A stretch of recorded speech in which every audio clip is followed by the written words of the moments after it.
1947 সালের 14 আগস্ট 12টা বাজতে যখন আর কয়েক মিনিট বাকি, তখন জওহরলাল নেহরু দুটি লাইন দিয়ে তার বক্তব্য শুরু করলেন। At the stroke of the midnight hour, when the world sleeps, India will awake to life and freedom. কয়েক মিনিট পর 12টা বাজলো, দেশ স্বতন্ত্র হলো। পরদিন 15 আগস্ট গণপরিষদের রাষ্ট্রীয় যাত্রা হলো।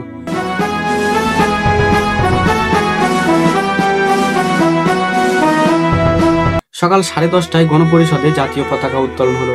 শোনা যায় সেদিন দিল্লিতেই 300টি পতাকা উত্তোলন করা হয়েছিল। পবিত্র শহর বারাণসীতে এক মন্দিরে পতাকা উত্তোলন করলেন একজন মুসলিম।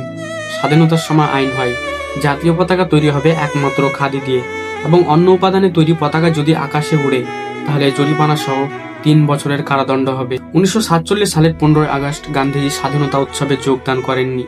তিনি 24 ঘন্টার অনশন করেছিলেন। বছরের পর বছর মানুষের মনে যেসব ব্যর্থ বেদনা বোধ চাপা পড়েছিল, সেগুলো উচ্ছ্বাসিত হয়ে একটার পর একটা শহর জুড়ে ফেটে পড়ল। সবাই এদিকে ওদিকে ছোটাছুটি করতে লাগলো।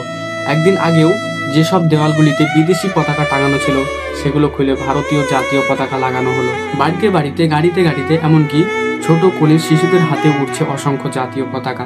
সন্ধ্যা 6টায় ইন্ডিয়া গেটে জাতীয় পতাকা উত্তোলন অনুষ্ঠান হলো।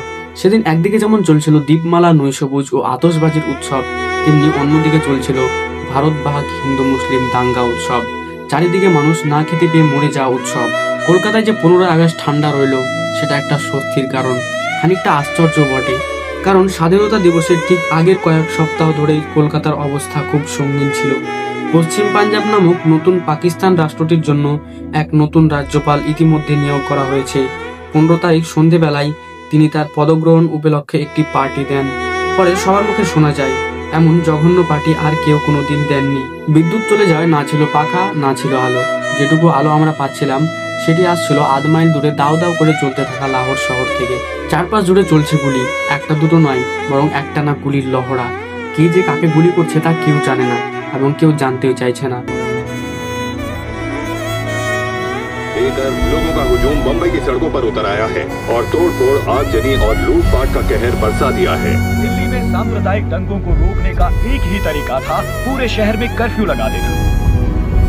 इसलिए एक तरफ दिखती है खाली सुनसान सड़कें और बंद दरवाजे, तो दूसरी तरफ दिखती है दिल्ली में भीड़ की हिंसा, दुकानों की लूटपाट और उसमें हुए जान माल का नुकसान। ইতিহাসের এমন অধ্যায়গুলো জানার জন্য আমাদের চ্যানেলটি সাবস্ক্রাইব করে রাখুন। দেখা হচ্ছে পরের ভিডিওতে। ধন্যবাদ।